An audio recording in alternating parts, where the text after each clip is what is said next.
Don't even tell me you're still calling a plumber. Stick around. My name's Bob from Bob'sPlumbingVideos.com. You've landed in the right place. I'm going to solve your problem right now, and guess what? It's not going to cost you a penny. Happy plumbing.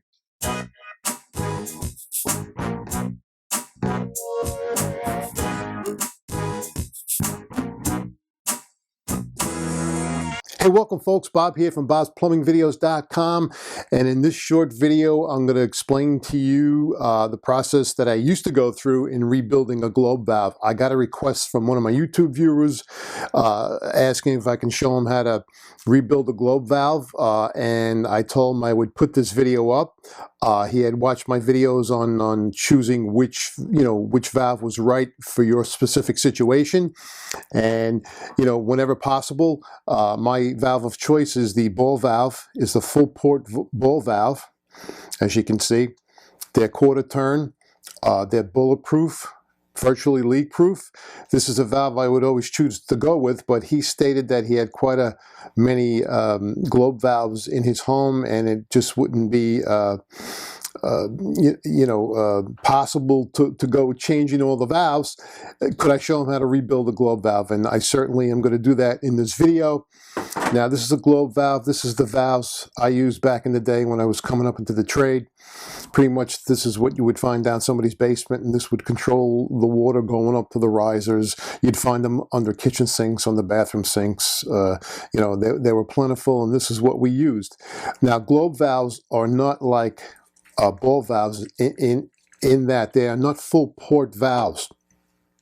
Actually, they're very restrictive, and as you can see, the arrow's going from right to left, so you would have to put these in the right orientation. So I'm going to bring up a light here. I just want to show you real quickly that if you look here, see, the water would enter the bottom of the valve, then it would actually come up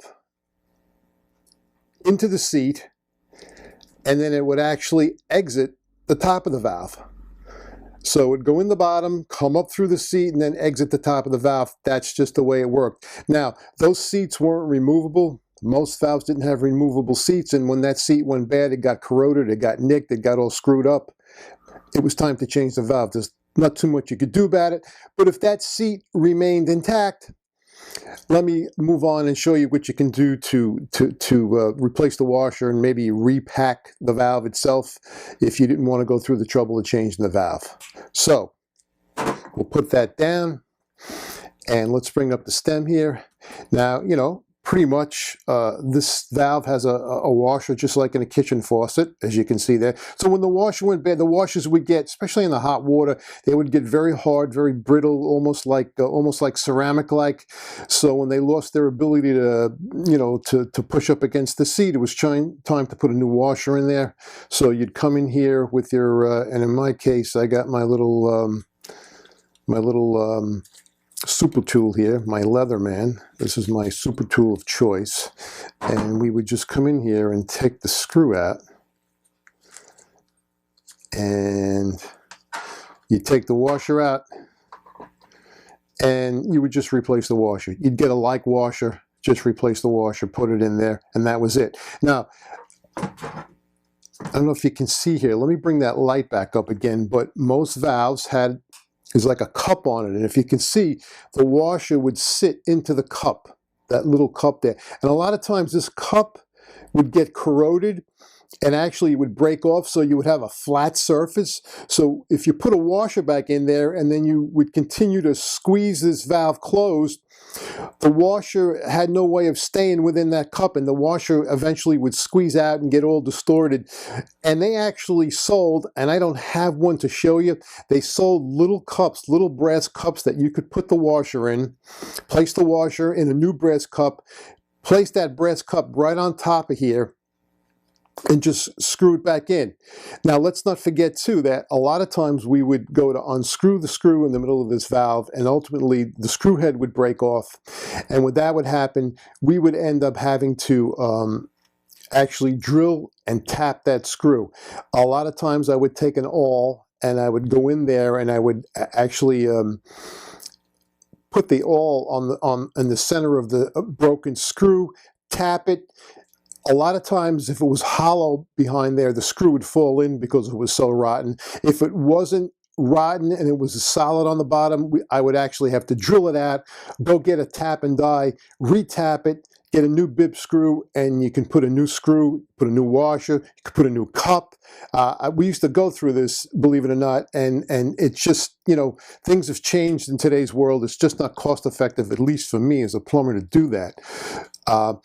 Also, when you would take this valve apart, when you would actually disengage the valve, so don't forget, these valves were probably in there for years and years and years and years and years. And when you actually back this off, you broke the seal with the original washer. And this little washer you're seeing here, this little red washer, is probably all dry, brittle. It's going to break, and it's going to be time to put a new washer in there. And a lot of times we didn't have access to washers. We just used good old-fashioned graphite packing, which I'll show you about in a minute.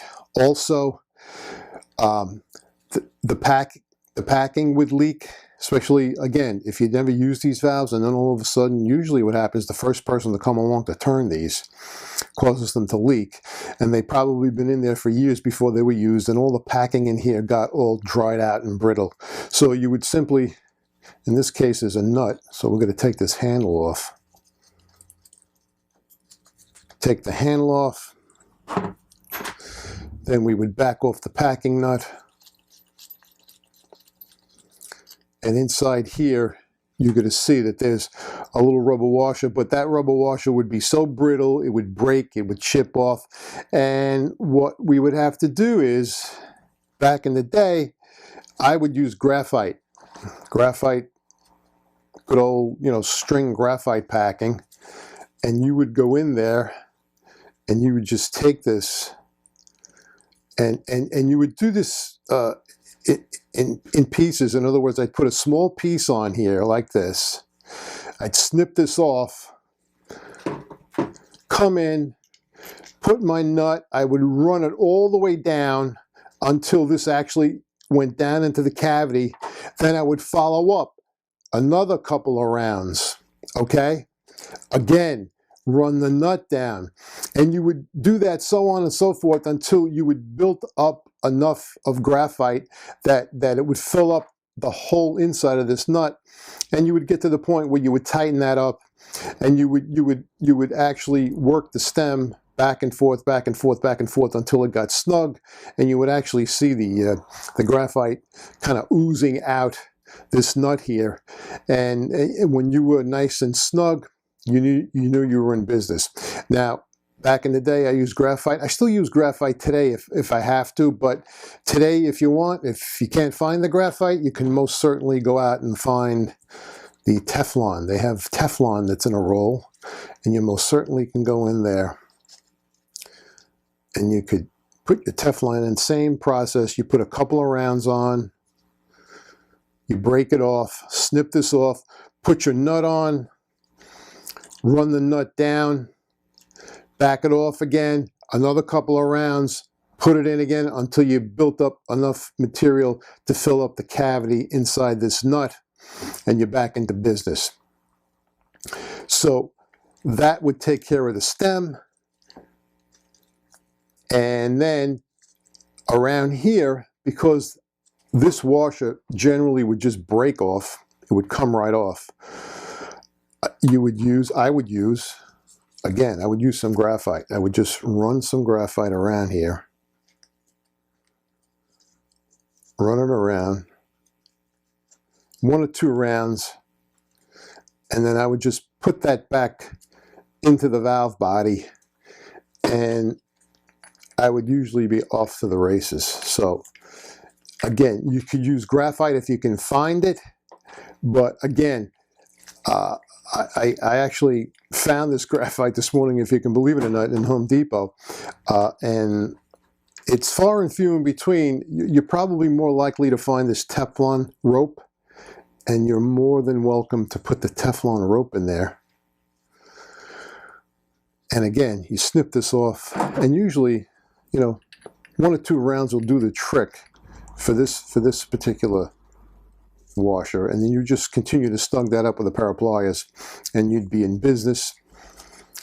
So let me back this out of here. Oops, excuse me. Let's put this washer back on here and review. Again, if you lost this cup, if this cup was totally flush, I would suggest, and I don't know if you can find them anymore, they used to sell cups in varying diameters. So we used to take the washer, put it in the cup, put it back in there.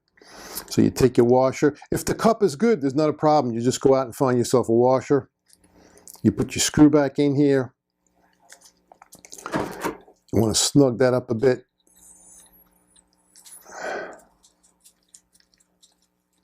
And again, when you're putting the stem back into the valve body, make sure it's in the open position.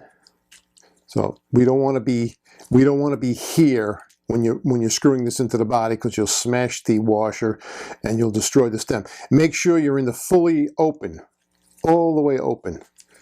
We're going to fully open up this globe valve. Once that's all the way in the open position, we can then proceed to put this in here. You're going to snug that up with your channel locks. Get that in there real snug, and once you're in there snug, you can proceed to close the stem, and you'll feel that washer hitting up against the seat, and you should be in business, guys. So that's pretty much it. I mean, if you're going to go through the trouble of rebuilding a globe valve, I mean, that's pretty much the process to do it.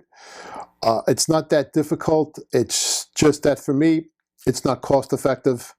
I got to get myself in a truck, get myself to your house, and I don't want a chance going through the trouble of rebuilding a valve and then getting a phone call later on say, that you rebuilt the valve and it's leaking, etc. For me, as a pro, I replace the valves. I put a ball valve in and I'm on my way. But for you as a homeowner, this is a pretty simple process.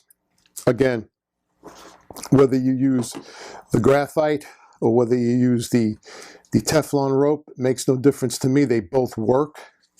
And guys, that's pretty much it. I hope you got some useful information out of this video.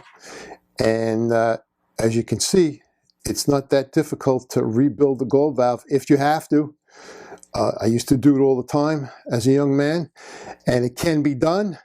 So guys, go have at it.